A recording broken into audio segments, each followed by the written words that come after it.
وعنه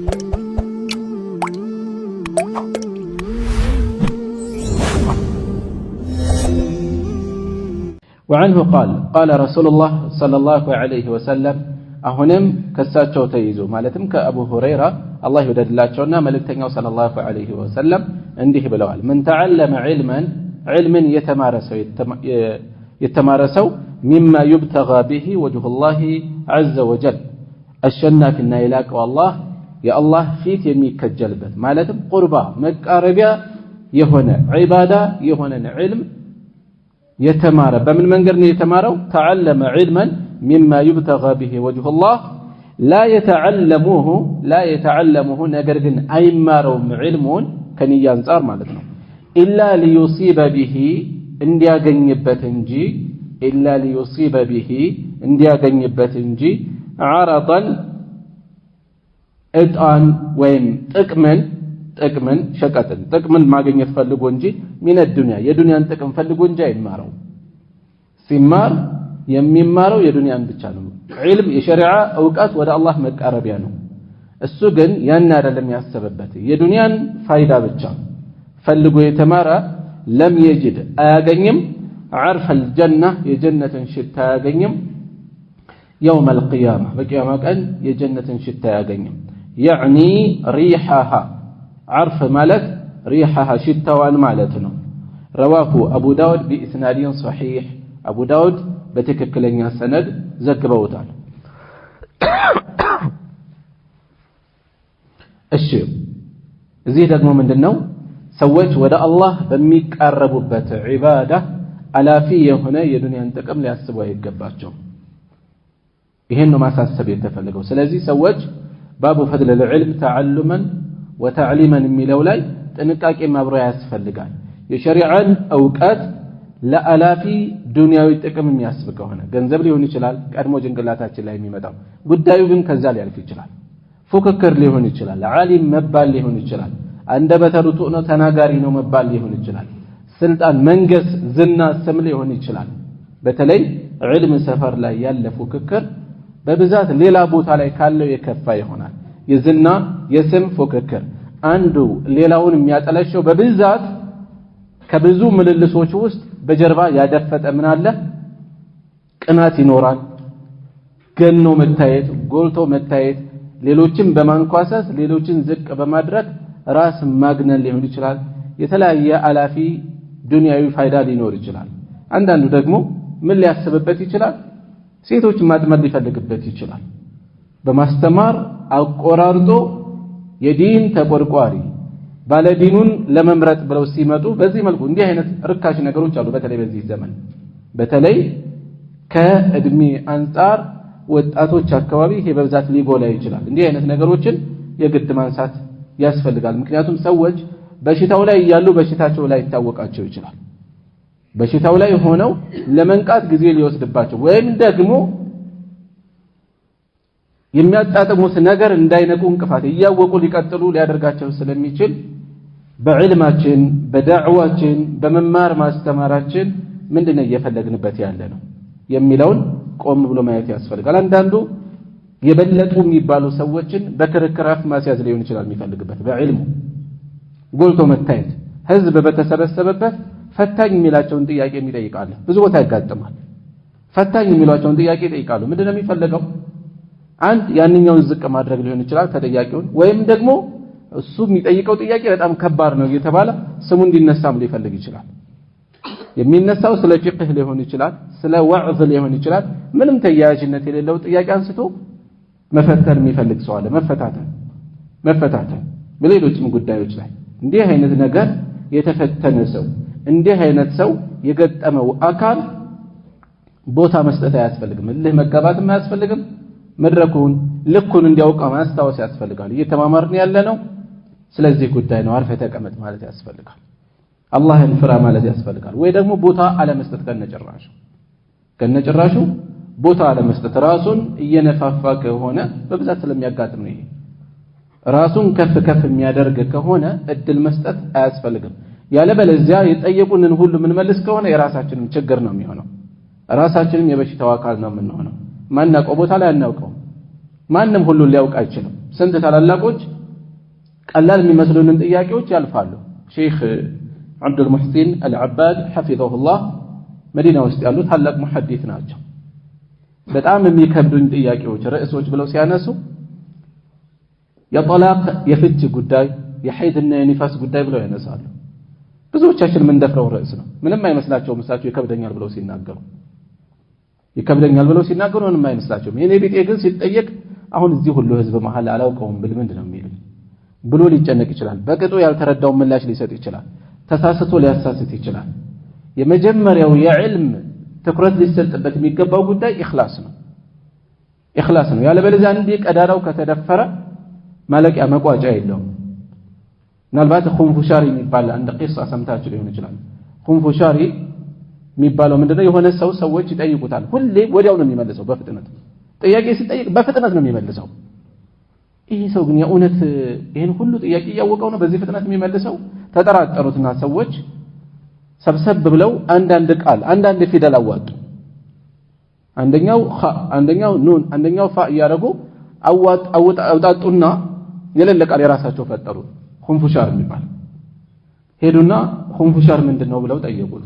ኹንፉሻር ማለትማ የመን ዳርቻ ላይ የሚበቅል የተክል አይነት ነው አለ በፍጥነት። ላሞች እሱን ሲበሉት ጡታቸው በደንብ ወተታቸው በደንብ አይወጣም። ገጣሚው እንዳለው አለና ግጥም ገጠመ እዛው ፈጥሮ በፍጥነት። እከሌ እንደዚህ ብለዋል ኹንፉሻርን በተመለከተ እከሌ እንደዚህ ብለዋል፣ እከሌ እንደዚህ ማአት ዘረዘረ በፍጥነት። ነብዩ ሰለላሁ ዐለይሂ ወሰለም እንደዚህ ብለዋል ሲል በቃ አሉት። በዚህ ሁሉ ላይ ዋሻ ጭራሽ በነብዩም ላይ ልትዋሽ ይበቃል ቁም እዚህ ላይ አሉት። እስከዛሬም እየዋሸ እንደሆነ ታወቀ። በባዶ በዚህ መልኩ ራሱን የሚያዘጋጅን ሰው ዓሊሞች ምን ይሉታል? ኹንፉሻር ይሉታል። ኹንፉሻር እያሉ ይገልጹታል። እንዲህ አይነት ባህሪ ያለው። ስለዚህ ስንማርም ስናስተምርም ዋናው የምንማር የሸሪዓ እውቀት ዋናው ማጠንጠኛ ኢኽላስ ነው። የቁርአኑ ዋና ነጥብ ኢኽላስ ነው። ቁርአን የሐፈዘ ሰው ከኢኽላስ የተቋረፈ ባህሪ ካሳየ ከስሯል። ሕፍዝ ብቻው ምን ይሰራል? እንዲያውም መጠየቂያውን ነው፣ ሑጃ ነው በራሱ ላይ ያቆመው። ስለዚህ ሰዎች ዕልምን የሸሪዓን እውቀት ወደ አላህ መቃረቢያ የሆነን ዕልም ምን ሊያደርጉ ይገባል? ሌላ ገረድ ሊያልሙበት አይገባም። ሌላ ዓላማ ሊያልሙበት አይገባም። እሺ نعم እሺ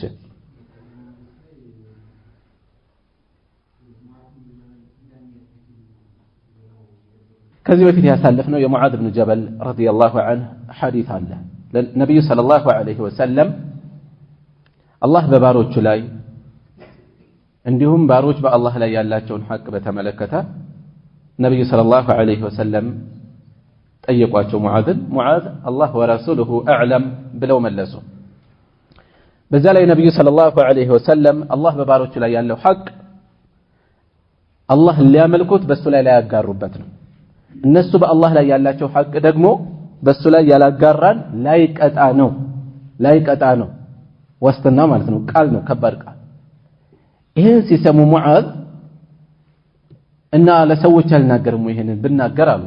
ምክንያቱም ትልቅ የምስራች ነው ያለው ከሽርክ መራቅ ያለው ዋጋ። ነገር ግን ነብዩ ሰለላሁ ዐለይሂ ወሰለም አትናገር፣ ምክንያቱም ሰዎች እዛ ላይ ሊንጠለጠሉ ይችላሉ፣ ያላጋራ ሰው የጀነት ነው እሳት አይገባም የሚለውን ይዘው ይሄ በውስጡ ለዋዚም አሉት። ቃሉን በግርድፉ ወስደው የሚጠበቁባቸውን ተያያዥ ነጥቦች ሊዘነጉ ስለሚችሉ ያላግባብ ሊመነዝሩት ስለሚችሉ ተው ብለው አስቆሙ። ከዚህ ምን እንወስዳለን?